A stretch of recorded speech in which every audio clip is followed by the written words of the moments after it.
eligibility for loan. Financial Statement Analyzer. Perform 360-degree analysis of financial statement of borrowers.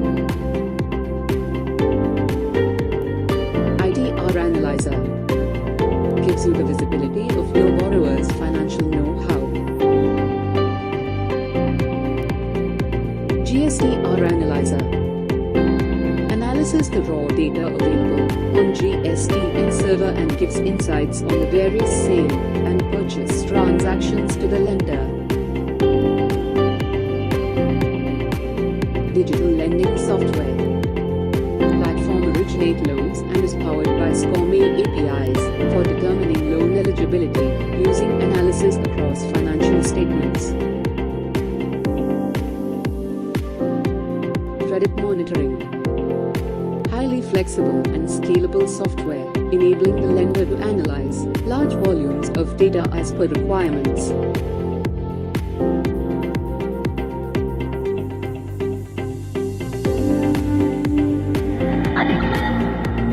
SCOME, a leading fintech company in India. Get in touch to know more.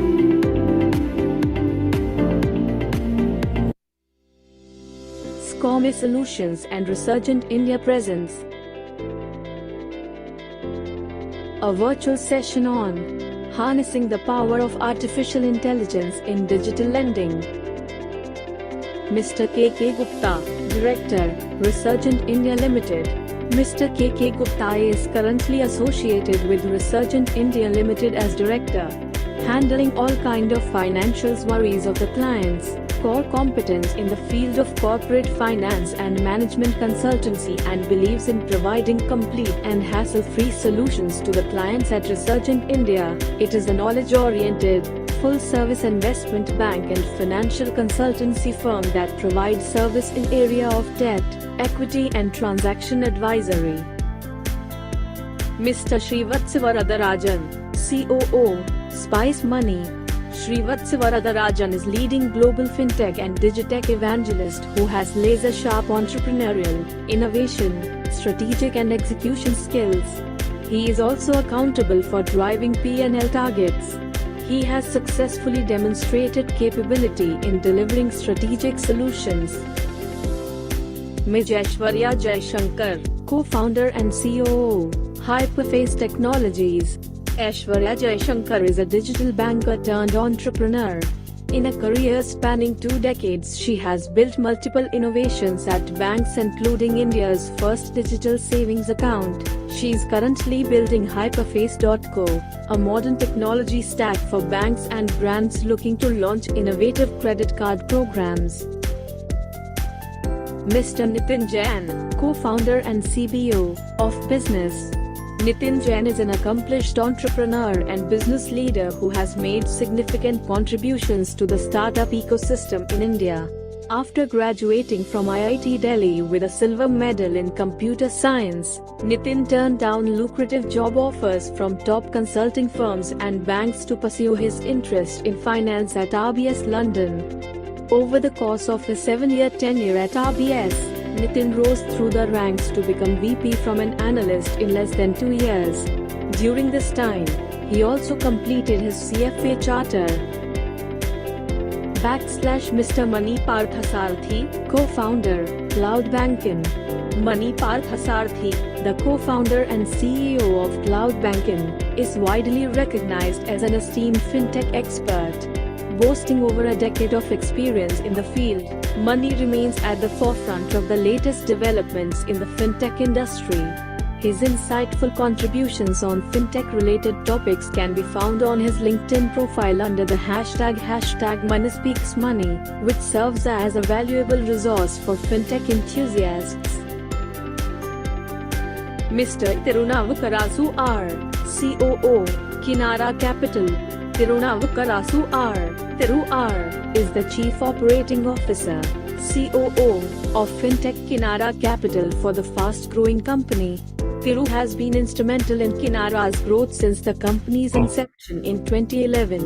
He has led the transition from the first loan disbursement to growing the company to deliver in 5,000 plus crores in disbursements in the last decade. He used to lead the company's expansion into new regions.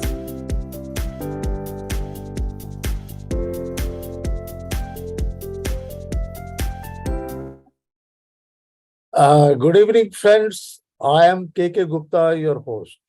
We welcome all the eminent speakers and all the participants, member of the associations, my banker friends, and other entrepreneurs, colleagues. Today, we are very happy to announce that more than 2,800 registration is with us. The subject is very interesting subject. On the request of our members, even some bankers also approached me that we should discuss the artificial intelligence. Today topic, we are discussing the harnessing the power of artificial intelligence in digital lending. Although digital lending is a part of the banking and financial institutions, whether we talk about the NBFC or a financial institution, it is a part of that. So you are also aware the HDFC Bank, SBI, Axis Bank, and ICICI already introduced the intelligence. Even the HDFC had come out with the EVA, electronic virtual assistants, which was addressed 2.7 million customers. Queries interacted 530,000 unique users and held more than 1.2 million conversations. That means when we are talking about the telebanking, we are talking about the other instrument where the human being are informing the balances or something like that, which is replaced by the machines. Now we are talking from the machine learning to deep learning and also artificial intelligence, that we are moving from smartphone to social media, e-commerce, and autonomous vehicle. You are knowing that the vehicle is also coming, manning the without the drivers. That means we are talking about the e-commerce, which is most important aspect in the banking sector. We are talking about the banks and financial institutions. How we are more concerned here, as per the topic was lending. How the artificial intelligence play roles about the lending. We are talking about the digital lending. We are talking about the artificials. This intelligence. That the topic which we are going to discuss is a disruption of traditional banking. How traditional banking has been disturbed. I know that when we are talking about before nationalization, even after nationalizations, it was traditional banking. So manually, even interests are being applied. To have a balancing of the books, it is being done by the manually. Now taken by the computer. Now by the artificial intelligence, what we are talking about. Then what are the rooms for innovation and develop the operating models? That we are also going to discuss this topic. That impact on the financial inclusions, because our major population living in the villages, even more than 90% in micro sectors. How this help can be helped, although the NBFC or co-lending, other things has come up, they can still, how the artificials intelligence will going to work? What will be impact of the financial inclusions? And we are talking about the creating low-cost solutions. As information goes, why 2023, it is envisaged, the bank has projected to save US dollar 447 billion by using artificial intelligence to improve the efficiency, services, productivities, and reduce cost. I think this artificial intelligence will play a very important role for that. The point is whether the human being can also be replaced by the machine. Even we are talking about the Google or something. So it is also envisaged, it is also telling that whatever your patient having any disease, that can be estimated, projected 5 years before. That type of, you can say, machinery, or you can say artificial intelligence is coming for that. We are more concerned here the financial aspect, which we are talking about, how it is affecting the banking sectors. For any appraisal, for any loan decisions, we know about, your customers. We are talking about the risks. What are the risk mitigation, how it can be, and what are the rating, other things we have to talk about. Then fraud detections, then appraisal part. I think these are the major aspects of the lending. I am not taking much time. I'm coming to when we are discussing the aspects. So we have with us 5 eminent speakers here, eminent person here who will discuss. The profile of the speakers we have already displayed in the beginning. So first of all, I'm requesting Shri Nitin Jain, who is co-founder and CBO of business. Jain sir. Thank you, sir. Thank you so much for inviting me. Thank you, sir. Thank you very much. What I am asking you, Mr. Jain, what is the impact of this artificial intelligence in lending? Yeah. And how the innovations, operating model are emerging? Because operation of the model, innovation model, are emerging very fast. Now within 1 second, you can collect the data. Whether you're talking about the GST, you're talking about the know your customer, you're talking about the income tax, you're talking about the any legal cases are pending with them, even taking the account statement from the bank and analyzing the account statement to prepare even the profit and loss account and profit and balance sheet also for that. That is the impact of the artificial intelligence. So I head over to you. Please give your thoughts regarding the impact of artificial intelligence in the lending aspects. Mr. Jain, please. Yeah. Thank you. Thank you so much, Mr. Gupta, and thank you so much, Research in India and ScoreMe, for inviting me. So we run an NBFC as well, along with our raw material supply chain platform. So where we do financing for those raw materials. So, I'll talk about before GPT and after Chat GPT. So that was around November. So, before GPT, all there was the talk about automation. How soon can you read bank statements? How soon can you read the GSTR? How soon can you analyze the balance sheets and make an automated call? Right. So that was a algorithm per se was running on top of individual bank statements. So people were more about optimizing their underwriting and increasing the speed. Now, after GPT or after Chat GPT or after the AI ML world has been opened up and it has effectively become commoditized, what is really happening is that a lot of generative and creativity is coming out, whether it's in the space of lending or other spaces. Other spaces I will not speak about. I'll talk about in the space of lending. What is happening is that the reliance on underwriters is slowly reducing. What did the underwriter do? Underwriter, after getting the information quickly from the bank statements, used to make a judgment call, and through his or her knowledge about the previous cases that they had seen, they used to derive some output, like how much to lend, at what interest rate to lend.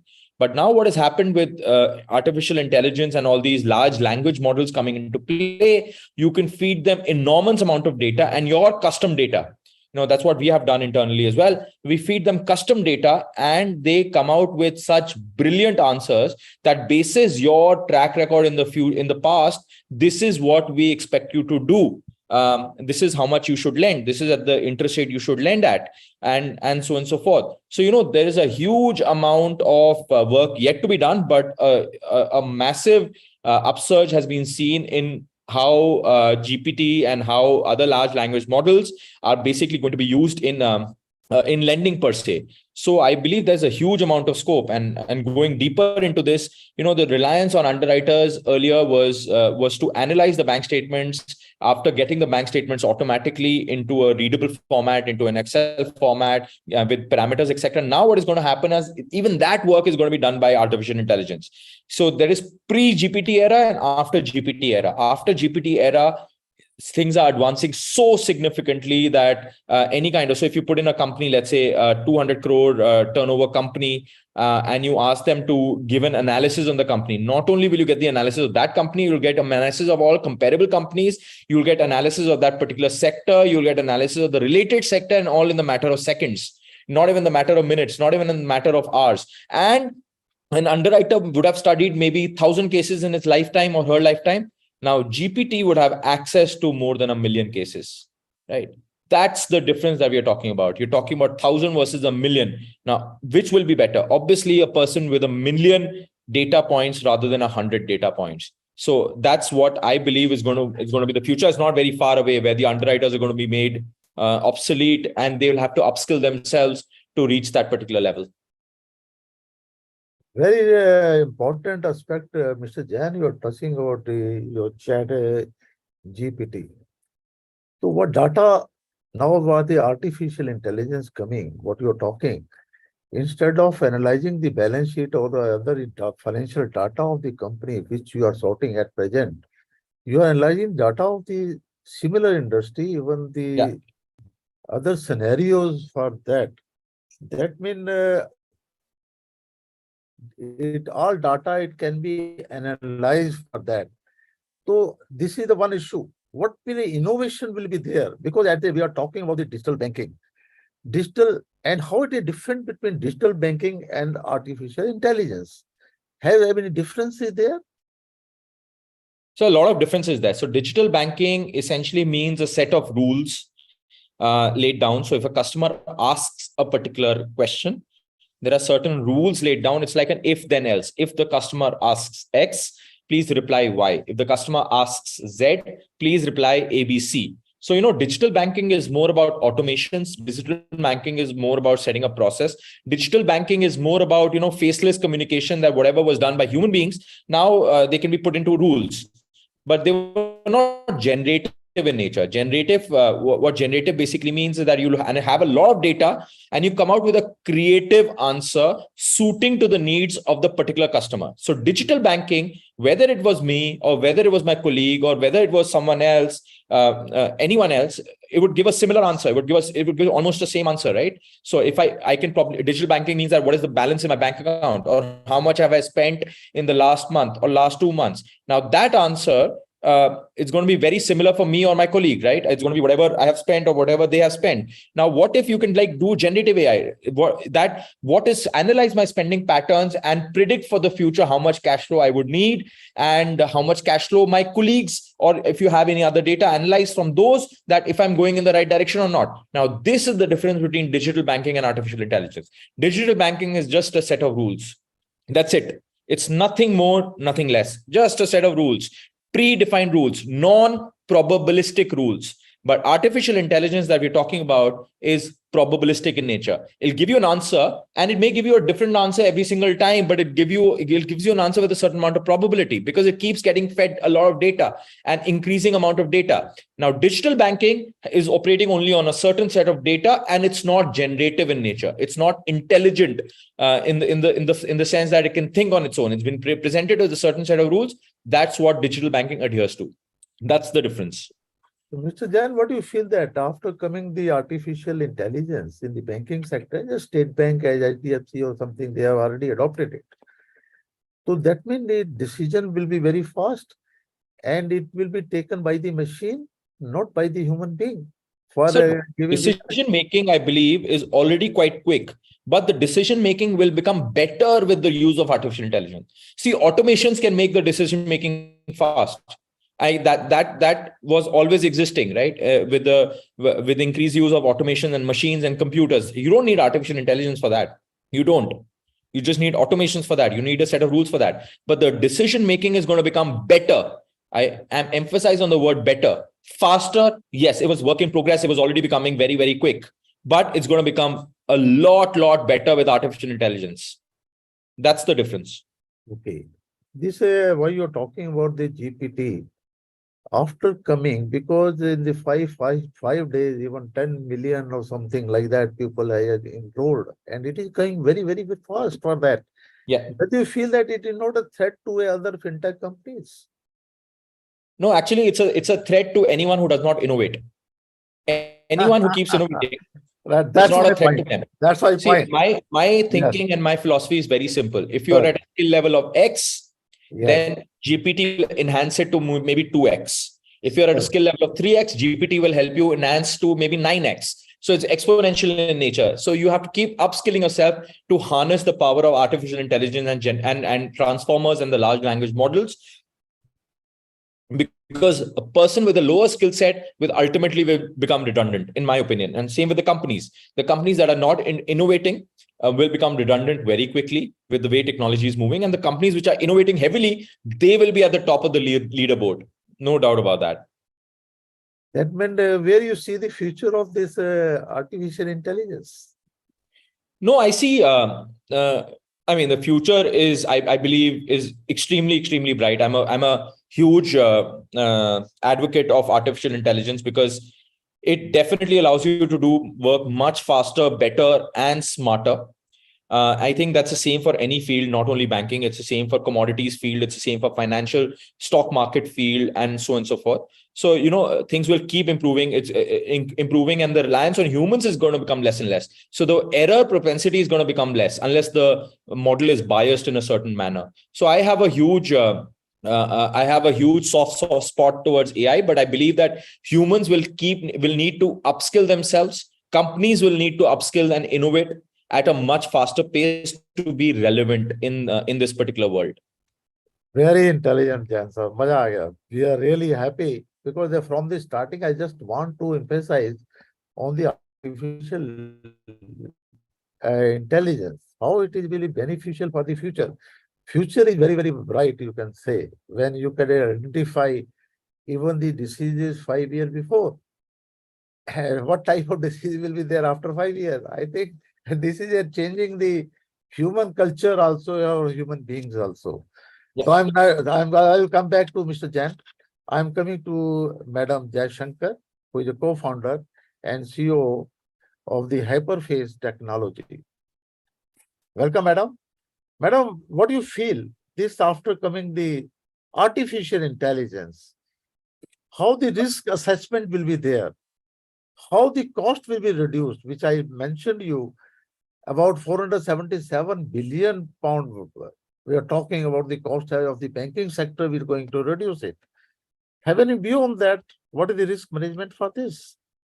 I mean, I would like to think that I would rather segregate the term in artificial intelligence in two parts, right? It is intelligence, till the intelligence core of it. I mean, building a tech company, I can guarantee you that AI is not something that will just land straight in our plates. To train a bot, to train a algo, to read structured and unstructured data, there needs to be a lot of human intelligence that feeds the artificial intelligence. One example that Nitin said that stood out for me is the underwriting process. How do I get the human brain that says is form mein kuch locha hai? I don't feel very good about approving this application. That little nuance, the underwriter sees that shake of the hand or the twitch or the document not looking really right. Now all this we have to go and feed it to the machines, right? Coming to the benefits, of course, all that benefits exist, but the pre-step for that is time, technology, and money invested into building artificial intelligence. Today's lenders are sitting with a whole amount of data that needs to be fed into this system to create artificial intelligence. There is structured data, there is unstructured data. For example, when we launched when we had business loans in long back in HDFC Bank, and when 2008 meltdown happened, the earliest check bounces were happening out of export markets, as in a Surat, which has a huge amount of export, because domestic market was insulated, but people dependent on exports automatically started wavering on loans, their orders were getting cancelled. Now, this is where the beauty of artificial intelligence comes in. You told me about risk management. Proactive risk management. Today, a lot of these data points are reactive. Even if a system can come and tell you, hey, this location might be sensitive, to go to reach out to take action is still a lot of manual stuff. That's where digital lending combined with artificial intelligence can play a big role across the lending operation life cycle, be it underwriting, evaluating a customer, service a customer, or collecting from the customer, and most importantly, proactive risk assessment. If I were to feed data, which is not just the system data, go back and find out what was happening in 2000s default when defaults in retail went up to 10%. This is how the pattern was. How can the pattern be fed? So this needs time and effort by human intelligence to build the artificial intelligence for us all to be able to reap the benefits of across, not just, I wouldn't say it is just in risk management, it is just in underwriting, it's just in collection. I would say across the board, digital lending, lending as a practice itself will get a massive boost with artificial intelligence is how I look at it. Madam, you are right in that respect. The banking sector is having a risk department. Even for taking a weighted risk, bank is providing some, you can say, money, separate provision they will have to made. If after the artificial intelligence, you feel that risk factor can be reduced, the banking can be benefited by the coming the artificial intelligence. What do you feel for that? My point is that whether risk factor can be reduced after, you can say, implementation of the artificial intelligence. I would say that the risk lending is inherent to risks. We can minimize the risk by being proactive and building AI tools across the board. I would never say that to go give out money to anyone is going to be a risk-free activity, but artificial intelligence helps you manage your risks far more prudently and contain the risks beyond a point, right? I mean, something as simple as this customer defaulted in another loan, which is taken along with me today. You have data like account aggregator that supplies beyond your system data about the customer. How can you build those tools? Then absolutely the end result, I would say, is yes on risk provisioning as well as the actual risk management. We will see a positive upside using artificial intelligence. That means it is beneficial for the banking sector after coming the implementation of this. Its risk factor can also be reduced. Even the weighted risk assets can also be, you can say, reduced for up to that extent. And the provisioning can be reduced up to, you can say, when you minimize the risk for that. Another point is what you're talking about, the reduction in the cost. It is estimated by 2023, the 447 billion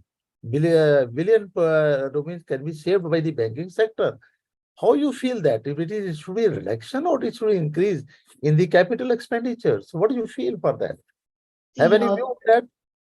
So there is always a term that banks use. One is capex and one is opex. Today, the whole lot of costs that you're talking about is Opex. What does an Opex do? Opex doesn't accrue value. I spend it this month, I keep spending it. But tech expenditure is CapEx. If I invest in the right artificial intelligence domains, building this data, building this machine learning tools for me to proactively tell me when a customer might default, how can I give a top up to the customer as a classic example across the board operation, then I would like to think that there will definitely be an improvement, right? Or rather, the costs will be there early on, but significant costs will go down in Opex as you build this. You have to give this CapEx investment to see the Opex reduce, and in the long term, there is definitely going to be huge cost reduction. Something as simple as document collection, document evaluation, fraud detection. If somebody has submitted a wrong mortgage document, imagine an artificial intelligence tool that can go to the Google map and get a satellite picture of whether a property is there or not. If that kind of investment is made, because we are talking about crazy ticket sizes for such loans, right? So I think if we take time to build capex and invest in these tools, definitely in the long term, there is going to be Opex reduction. You don't need a field evaluator going to that location, taking a picture, uploading it in a system and sending it to you. So that's the level of intelligence that can be Actually, built. my point was entirely about something different, because by reduction mean, because staff something, when we are talking about the call center, now we'll see the after HDFC had come out, some call center is going to be closed, or is something, you can say it is taken by the machine. That means manpower in the banking sector will be reduced if up to that extent. That means cost will be going to reduce up to, whether you agree with this, for the manpower or something, it will be a reduction will be there. Absolutely. I see digital banking as the first wave that caused it, right? I mean, I've been part of digital banking initiatives in multiple banks. One of the biggest benefits that accrued is branch walk-in stop. Now with artificial intelligence, your back-end operation load significantly will come down, not just front-end operations. I mean, I was just giving you the example of top. Actually, for a listener, I want to put that idea because the conversation, even a front office, and we are talking about the middle office, we are talking about the last office or something like that. So that cost will be going to reduce up to that extent. I think after the artificial intelligence will come for that. Thank you, madam. I will come back to you. I'm coming to Srivatsa, who is CEO of Spice Money. Sir, you just listen to Mr. Jain and Mr. Madam Jaishankar. It is very healthy discussion on the subject. The major aspect is, what are the challenges any financial institution will face by adopting the artificial intelligence? Have any challenge will be there, sir? What do you feel for that? Any view on that? So artificial intelligence is going to help you to reduce the number of challenges. It is not going to get a new challenge for you. Okay. The division of space is, we must understand that in the lending space, it's too overcrowded in tier 1 and tier 2 city. And everyone who is trying to solve for lending thinks that we have solved for the country's $5 trillion economy if we solve for tier 1 and tier 2. It's not the reality. Your actual 61% of the population actually lives in rural India. And if you look at the demographics of rural India, which is going to fuel the financial inclusion and your complete $5 trillion economy, is completely new to credit. So the question is today, forget about the banking ecosystems, data, bureau, structured, unstructured data. And I rightly said by Aishwarya, is to define the models and to train the models. Now, let's envision that out of the 140 crore population, when 61% is in rural India, where the actual opportunity with a low ticket size, considering the risk and other models are available, and you don't have a sufficient amount of bank people, but there are potential which is definitely there. You have DBT schemes going to end consumers, you have merchant ecosystems, you have MSME ecosystems, which is fueling the growth. MSME ecosystem, which is contributing to 32% of the economy. Now, suddenly you cannot infuse artificial intelligence out there, just by randomly reading the certificate of incorporation or looking at the balance sheet and declare that this is the line of credit I can create. Because there's a lot of amount of unstructured thing is there. So you must understand that India is largely a cash economy. It's still not a digital economy. Your penetration of UPI has slightly increased now, and the growth is there, but not significant in rural India. Your smartphone penetration is not beyond 35% in rural India right now. It will take another 6 to 7 years to drift away from cash economy to 100% digital economy. The reason I'm coming is, end of the day, all of this comes and sits into data. So if you don't have a sufficient data about your customers profiling in rural India, if they are new to credit, you don't have an alternative data sets, you don't have an alternative data mechanism. And if you don't understand the intent, the lending is very easy to distribute money. The actual proof of the pudding is not building intelligence across underwriting, it's on the collections areas as well. How do you identify the intent of the consumer to pay you back? So when you stitch the entire thread, you need to find out the use cases, low-hanging fruits. So first, you can reduce the cost by identifying the operational elements where you can automate. You don't require man behind the machine to do reconciliations activity. Why you can bring in certain areas where you completely cut off the sales force. When you bring an algorithm and when you bring a complete workflow in place, and when you're slowly going to interact with the India eventually in regional way, using the alternative AI mechanism coming in, you don't require a sales force. But that's not the reality. Today you're working on phygital model. Why do you deploy a sales forces? Because a particular person has got more than 4 bank accounts. Do you have an artificial intelligence going into income tax data and finding out 4 bank accounts which is interlinked with the Aadhaar database? So which means there's something called as an India stack which is there in the behind, which is getting built. All these ecosystems are getting built towards structured data and information, keeping data into the center. This will take some time. We cannot just rush in taking certain use cases and go to the market. It will have a backfire because here is a capital that is getting involved. You need to lend the capital and you need to collect back. The last 3 EMI is going to make you profitable, not the first 6 EMIs. Okay, so you need to be a little prudent on that. We need to be really, what you call as have a lot of patience. Identify the use cases which will solve for your operational efficiencies first. Of course, in underwriting, there are a lot of capabilities that you can build, but the proof of the pudding is how do you solve for new to credit customers? The rest all is an overcrowded space. Everyone is trying to solve. You can put algorithm, train the models, do and everything. The person who's going to solve for the new to credit for the rural India, for the MSME and the merchant and the nanopreneur ecosystem is going to ride on the upco for the $5 trillion economy. So the question is, are you going to avoid artificial intelligence? No, you cannot. You cannot avoid something which is already there into the ecosystem. You have to see how you can utilize the artificial intelligence into different parts of the ecosystem efficiently, and you're ahead of your competition. These are the only 2 areas where you have to be focused. A very important aspect you had touched about the rural economy. You're talking about the things. Demographically, you can say we are in a different position. Whether the artificial intelligence will come for the rural places and can be helpful to the rural places, to our rural artisan, what we are talking about, 90% or something SME sector are living in the rural places. And whether after coming the artificial intelligence, it can be helpful for lending to these sectors, sir? Have any view on that? It will come, but I'll tell you the challenges of rural India, right? One of the products which is selling, which is a star product for us, is opening and e-PAN for end consumers in rural India, which means you're talking about a segment which does not have even a PAN card today. In an average 70,000 e-PAN we are opening in rural India. So what are we talking about? He doesn't have a digital footprint. Okay, does he have an income level? Yes, he has a per capita income level. He has an income level which still he's getting in the form of in cash. Does he have a bank account? Yes, Jan Dhan has enabled bank account coming in. Some of them are hybrid seasonal workers, some of them are farmers, or some of them are other laborers who are working when the farming things are not there. So are they not eligible for lending and credit? No, they are eligible for lending and credit. So how are you going to solve for them? So you have to go step by step, make them bank, get the right ecosystem, get them the usage of financial products into the ecosystem. And once this footprint starts creating, then lending becomes much more easier for us. So the answer is yes, it will happen in rural India, but it will not happen overnight. So suddenly an artificial intelligence cannot come and start interacting to him in his regional language and convince him to buy a PAN card.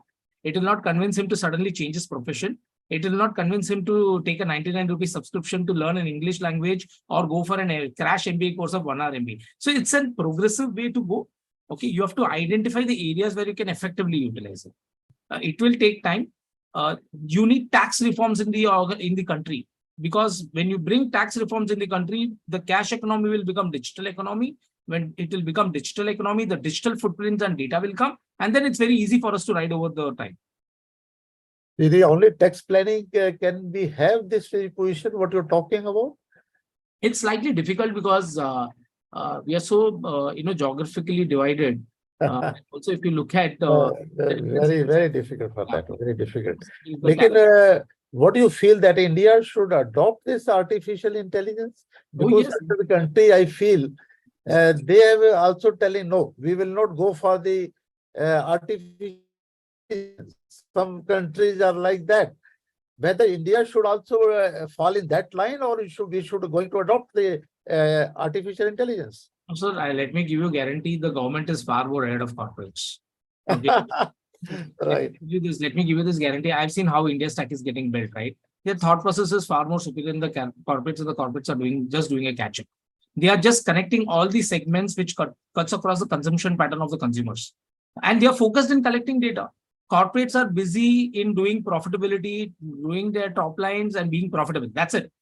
But India stack is thinking, how do I collect information and data and keep people engaged so that I can bring product and innovation, and just create pipes and give it to the entire corporates to consume. So it will be the government of India will first adopt the AI because they are the one who actually are building data. The rest are just catching up on the data. Very important, sir. Very important. I am thankful to you that challenging, you're telling challenging is not there. Still scope is there, and we can do a wonder after coming to artificial intelligence, what you're talking about. Now I'm coming to Mr. Mani, Parsasarthi. Mr. Mani, we have listened 3 hours, eminent speakers. The major aspect is, you have seen the risk factor, you see the scope of that, what will the impact of that, and what are the challenges. Now, major aspect is how to monitor. That is more important. And how to compliance of the regulator. Regulator is Reserve Bank of India and Ministry of Finance. How it can be compliance for that, how it should be monitored. I think this is the most important aspect. Monitoring. Monitoring of any account. If you are sanctioned loan, then how monitoring is also important. Otherwise, it become a sick or it become a non-performing asset for the banking sector. How to monitor by the artificial intelligence. I think this is also an important aspect. Now, Mr. Mani, have any view on that, Mr. Mani? I think my name is completely differently. Money. Okay. Sorry. So thanks for having me here, sir. Gupta sir. I think a pleasure to be here. I think I feel very youngest person in this crowd. So as a panelist, so with my little experience, I just tell about basics about AI, and then I'll come to how to monitor it, right? So on this artificial intelligence, right, you can ask any questions to AI, right? So you can just ask, will money today come to a webinar or not? Will today rain will come or not, right? You can ask any questions to AI. You can ask any, right? But do we have the enough data to answer that, right? That is the most critical here. So data plays a major role again. So I'm in this webinar, I'd like to give some real-time use cases which banks and NBFCs are following it, right? So you were asking an interesting question, how they are monitoring, right, the loan accounts. So monitoring, I'm just classifying into 2 stages, post-disbursement and pre-disbursement. I'll just talk about the post-disbursement now. So the post-disbursement, we can identify which are all the accounts going to be get NPA. Right, we can identify from which PIN code it's getting frequent NPAs and demographic details, which gender and all these age, all these details we'll be able to identify that. But real-time use case, if you ask me, see one of the recent banks, so they have given a repayment date of 3rd for one of the borrower, and the borrower kept failing for the last 3 months, and he is able to pay it on 20th of every month. So the system is able to identify this is a good borrower, okay, but because he's a good borrower, because he is actually paying on 15 days later, the system is saying that why you are actually getting the dishonor fee from that particular borrower, because he is able to pay it within the month's time, right? He's not into getting into the DPD, right? So system should be able to detect that, and the bank will take the consequent steps, whether to move the repayment date to 20th or whichever way that they want to, remove the processing fees or remove the dishonor fees, whatever actions that they want to take, they can do it, right? Another on the monitoring side, NBFC microfinance companies taking one of the important intelligence is the shortest path for the loan officer for collections, right? So for collections, in the microfinance sector, the loan officer have to travel a lot of distance for the monitoring loans, right? So he has to travel and then collect cash. For that, the shortest path is one of the, recently implemented in one of the MFIs, and it's working really good, and they have saved the cost enormously, okay? And okay, shifting gears to pre-disbursement, artificial intelligence will help us to reduce a lot of frauds. Like Aishwarya said that the fraud can be easily identified, right? So one of the recent use cases, a borrower has applied a loan with a different name from a celebrity name, and then he borrowed a loan and then screwed his score also, right? So all these things can be automated through a face match algorithm. The face of a borrower can be captured and the liveliness can be checked, and the face will be triangulated data with you can take the data from CKYC or Aadhaar and then match that video with that particular borrower. So those face match, this is a recent use case being followed. And if you ask another use case, I think plenty of frauds have been identified, even the address also, right? The address, we've got the address from different data sources, be it a credit bureau, be it bank statements and other things, right? We'll be able to triangulate those data and then identify it. And another funny case study is a celebrity I recently spoke. A celebrity got some message stating that I got a loan for 15,000 rupees, right? There is no profiling at all. So banks sends messages randomly, right? Sometimes. So we can definitely able to profile those customers, and they can also do upselling, right? Properly. They can even give a proper message saying that, hey, you are a celebrity, blah, blah, blah, by understanding social profile, right? So, I mean, the lot of use cases that I can throw you, which is being specifically used in banking sector. And the compliances, okay, coming back on the compliances you asked. That's an interesting thing. So all the capital adequacy ratios, the loan agreement should have this APRs, key fact statements, reason guidelines says all these things, right? The intelligence system should be able to identify that and then throw, hey, this is right, this is wrong, you're not adhering, the compliance is wrong. So all these things can be easily identified and then tell to the lenders so that they'll be able to take decisions easily. Very nice, very nice. I think you have covered very nicely about the monitoring aspects Yes. and compliance. That means compliance from the regulatory authorities will be easier. By sitting there in their office, they can understand any banker or any, you can say, borrower is compliance, you can say regulation framed by the Reserve Bank of India or by the ministry or something like that. I think that is you are coming up to that extent. Yes, sir, for sure. Because if an audit comes, right, then every lender has become panic, and then they've started taking a lot of reports and all these things, and then identify. The RBI is trying to see any anomalies there, right? Okay. And as Nitin has said, the chat GPT, I think one of the important role that is happening now is chat GPT. Like they have got 1 million downloads in less than 5 days, right? So the reason innovation can be like the data, what sits inside the lenders, right? They can connect that to chat GPT, and then you can just ask chat GPT to get reports and dashboards based on that.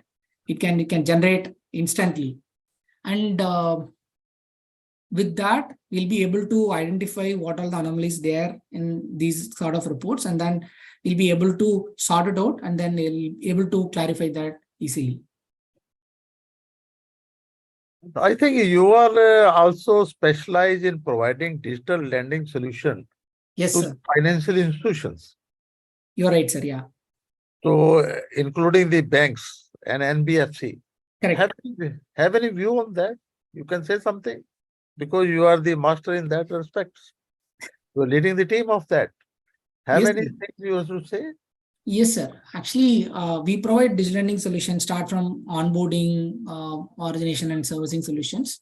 So every time the regulators, I mean, there are a couple of regulators in our country, right? One is obviously the RBI. The second is, we call them as a pseudo regulators, like Google Play Store and App Store, right? There are certain regulations which RBI says, which is clear on the guidelines, but there are certain arbitrage guidelines which is coming from Play Store. So in last 1 year, January, last 1 year itself, there are more than 2,000 apps being delisted. Okay, there are a lot of risks being there, right? So one recent use case is the lender uploaded a Play Store with interest rate at 18%, but inside the screens, if you go in depth, he has mentioned the interest rate is different percentage.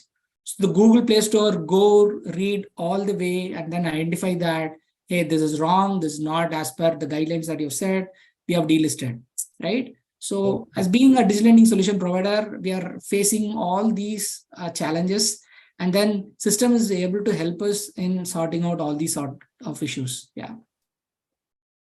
Very important. Very important. I will come back to you again. So I'm coming to Tiru sir, who is a CEO Kinara Capital. Sir, you have listened to all of my four eminent speakers with respect of different issues. So major aspect is financial inclusions. To better this artificial intelligence, what role they will play in financial inclusions? Because this is financial inclusion important aspect in respect of Indian economy. Yeah, So have any thoughts on that, sir? definitely. There are a lot of thoughts, but I think very little time. No, So, timing is sufficient. That's why I keep you left, because this is the most important aspect in the economy of the Indian economy. When we are talking about the 5 trillion economy and 3.5 trillion we have already achieved, when we are talking about something different. Unless financial inclusion is properly implemented, I think it is very difficult to achieve the target set for 2025. That is important aspect, sir. So definitely. that's why I kept you last.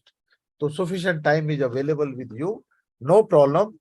Please come out with your thought very clearly. So our participants should also understand what is the financial inclusion and how it can be helpful by the artificial intelligence. Please.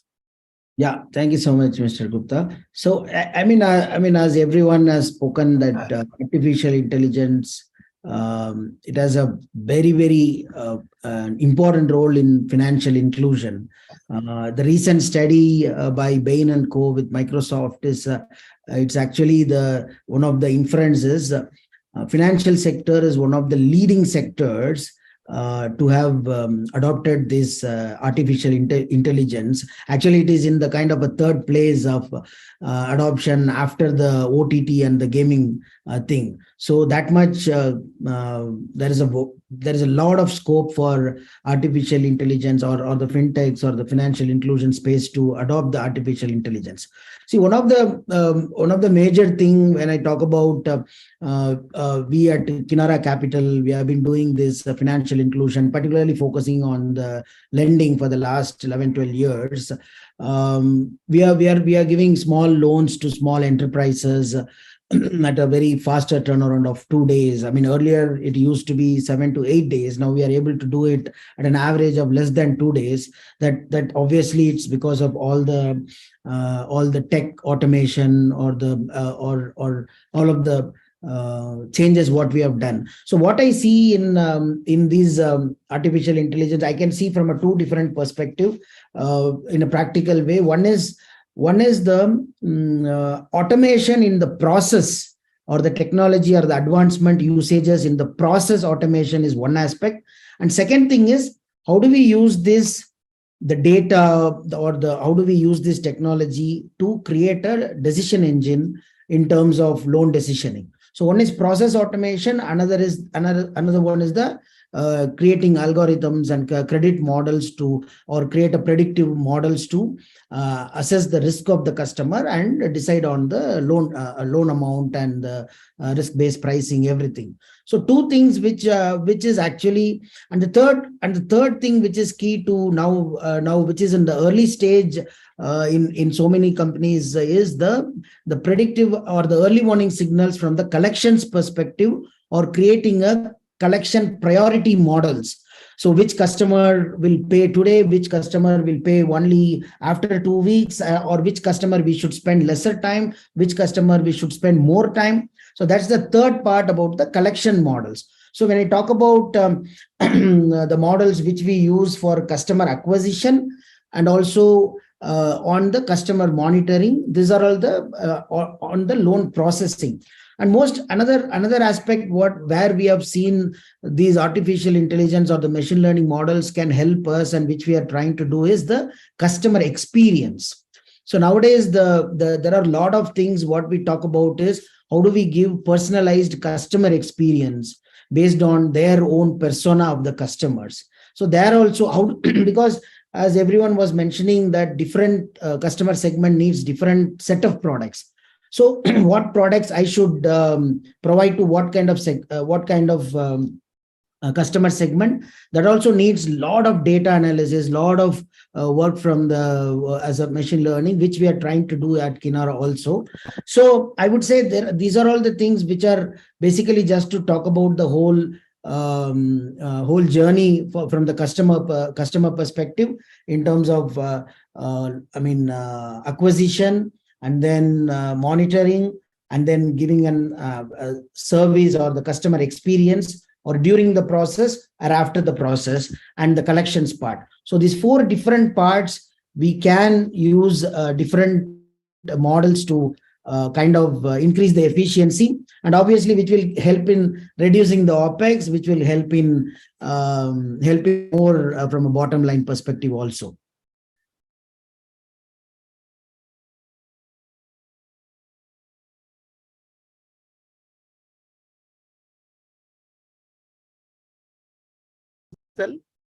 Who is speaking something now?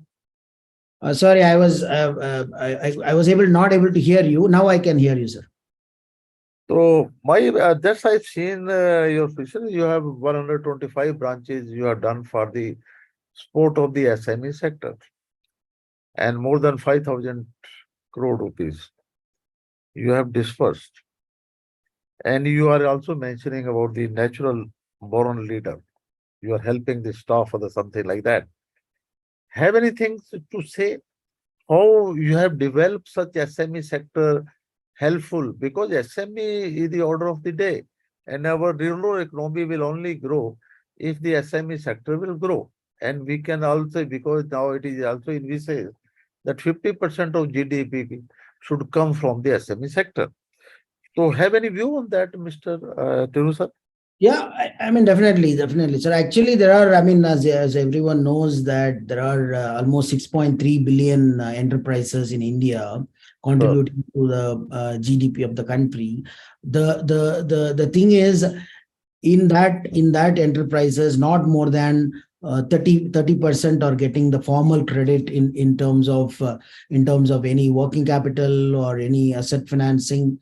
So when we see this, there are a lot of opportunity for different organizations like us, or of business, or anyone in the sector to kind of cater to the needs. So that's where these different kinds of models which we can help us in scaling up faster. So when I talk about scaling up, not from the organization perspective, but also we do different additional financial services, non-financial services to the MSME segment.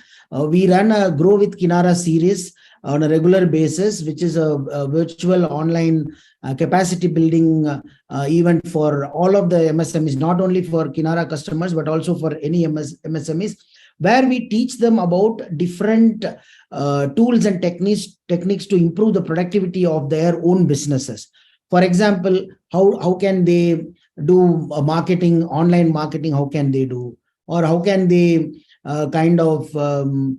get into a supply chain where we make the buyer supplier connect, or in short, how to create a website for their own company. So all of these things, non-financial services, also we try and teach them. But I would say that, in that aspect, from a non-financial services model, connecting to what we are discussing about the artificial intelligence and machine learning model, I don't think we have yet there. We have a long way to go there in doing all those things. Like how can we send a customized messages to the customers, based on different needs for the customers, for them to develop in their own MSME sector. But one thing I would also want to bring in here on the context of using the AI models there are some challenges from a financial inclusion perspective, which I want to a little bit highlight on. One is the data availability for all these small businesses. So I mean, even though there are a lot of people got into digital, smartphone penetration is high, and then GST inclusion is good, but still there are these cash revenues which are running in the system. Basically, my point is, if if the data is not fully available, then it will be very difficult to use these models. But still, we are trying, how do we get into a proxy methodology model? If there are cash revenue which is not identifiable, how do we assess the revenue of the customers? That is one challenge area which we need to work more on as a sector to make more informed decisions from a data availability perspective. If there is no data available, then whatever the model we can use, it's not going to help. And the second thing is, what I want to bring in here is little bit on the bias, the model bias, which we call as an algorithmic bias. So for example, say in particular area, the historical customer must have defaulted because of any COVID reason or any reason. Okay, we can try and create a model which doesn't impact the historical, but still in that particular sector, in that particular geography, if some other customer with a good credit portfolio comes also, the model will be little biased towards that customer or that. So how do we, I'm not saying it's a problem, I'm saying it's a challenge, good problem to solve. How do we monitor these models? How do we make it more efficient from the model perspective? And the third thing, which is more practical in the perspective, is whether we are using all these models, but how transparent it will be from a customer perspective. If a model rejects a person, my loan officer will not be able to answer the question of the customer. Why my loan is rejected? He cannot say that the model rejected. The customer will ask, what is that model rejected? What is wrong with me? Your score is less. Why is my score less? So I agree with you. You have touched a very important aspect, and all the availability of the data. Data for a macro sector is very, very difficult to get it. But having said that, sir, sorry to interrupt you. I mean, these are all good challenges which different companies are solving it a different way. They have created a different monitoring mechanisms. How do the model performance? How do we improve the model efficacy? How do we put in more data, more population set of data into that to improve their efficiency? All those things we can do. But these are all some of the challenges when any organization going through this kind of thing, they need to go through all this transition phase, was my point. I agree with you. Thank you very much. So now some questions are there. So that time coming. Invaluably sharing information from Mr. Jain as well as Jai Shankar, Madam Jai Shankar. Thank you very much. Then somebody asking, currently all credit scorecard also being made for faster processing. So with the IA sport, do you see it to be further reduced and manpower will be reduced further, leading to reduced Opex and cost saving multiply way? So anybody can answer this question. Also, we have. Madam, you want Jaishankar? Most of the questions are answered by Mr. Nitin, actually. Yeah. Nitin, from the beginning, we answered this question. I asked him. So if you want to, Nitin, you want to say something again, please? Nitin? Nitin is logged out. Madam, you want to say something? Yeah, sure. So see, I think I'm going back to the answer I gave originally. Yes. It is given that AI is going to help you do faster, but will it improve the approval levels? Of course not. It is still going to read data and do the same thing that your underwriters are doing at scale, better customer experience, etc. To me, while we all tend to obsess about loss of jobs, you need to train the trainer, right? You need to feed intelligence into AI. So there are newer jobs that will open up, is what I wanted to say. Man hours will reduce definitely in terms of the processing operation side. Today you might be waiting, but today a lot of banks have moved to instant decisioning. I see this spilling across functions. For instance, why should an offer be given to you 4 days later your transaction? Imagine a real-time surfacing of offer. I shopped at a mall and it says, hey, you've shopped at this store. Why don't you walk to the Starbucks and get a 20? That is the level of data mining that AI can bring in. That is the level of, I would say, customer experience that we can achieve with solid artificial intelligence. So there will be cost saving as well. Today, to just deliver a benefit to the customer, banks are incurring costs. Just think of a Swiggy checkout that almost every credit card company gives, right? At Swiggy checkout, you will get a 125, 250 rupee discount, whatever. But unfortunately, the bank has paid a fixed cost for it. Tomorrow, this could move into a variable payment. Bank could do better targeting using AI to say, okay, this is the guy who might use this offer. So there will be cost savings across the streams, not just at application level, is what I wanted to highlight. Yeah, then another one question, Mr. Sani is there. Another fact is sooner the turnaround time for the loan disbursement higher, the interest will be. Anybody can reply for this, or I should reply? Sorry, sir, I can try that. What Please. the question, sir, is if the Another fact is sooner the turnover around time for the loan disbursement higher, the interest will be. What are you asking? You understand the point? whether because the turnaround time is lesser, whether the interest will be lesser? Lesser, yes. That is the point. I think, see, the turnaround time definitely reduction can help in little bit reduction in Opex, but obviously to reduce the turnaround time, we need to invest on technology, on building different models, everything for which there is a cost. But what I would say is the pricing is independent of the turnaround time. It's based on the risk profiling of the customer.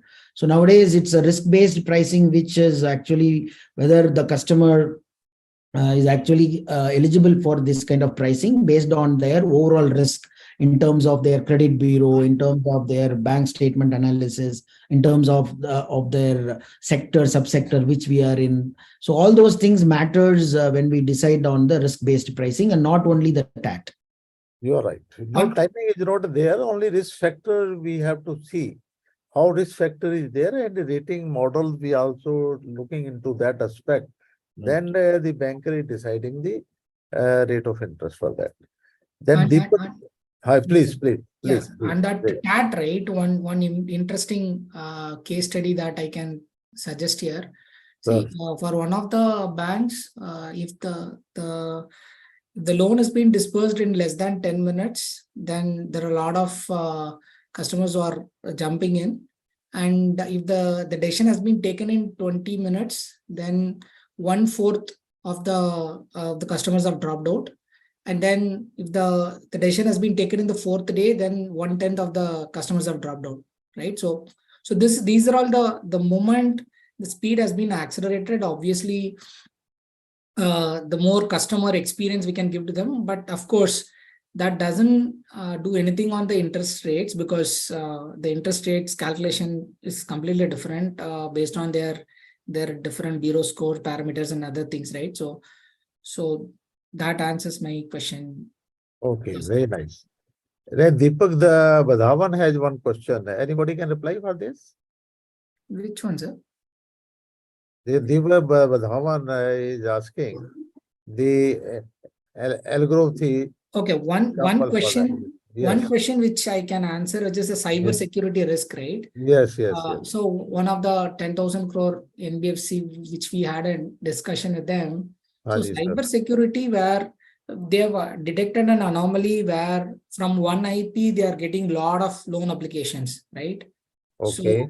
So then they detected, and then when they approach them, then they have identified that that person is a DSA, and then he used one login, and then he started filling all the application through the borrower onboarding app. So So that IP based detections that we can see, and also on the second thing, another thing will be like how fast the loan application has been processed, right? Is it a human or it is a robot that we will be able to easily monitor it?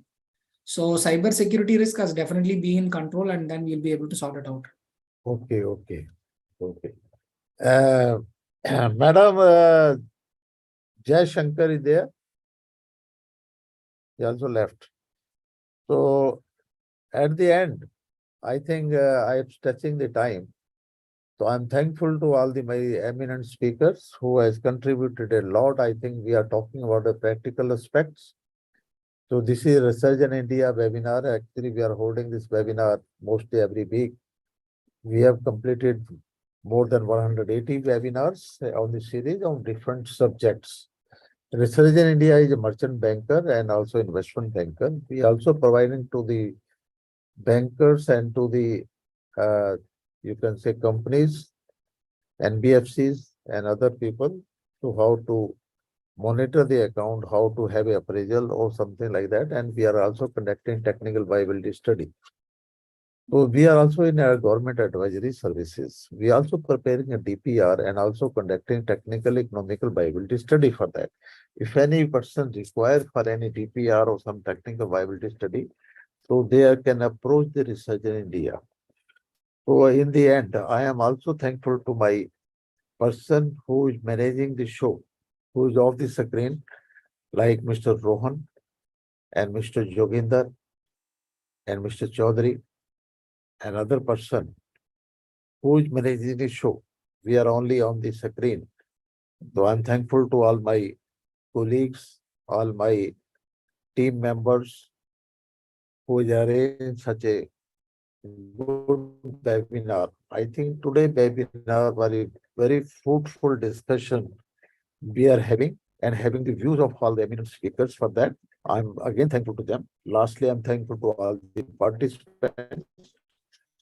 I think, as mentioned from the beginning, more than 3,000 we have got a registration. So beside people are seeing us in YouTube and other electronic medias.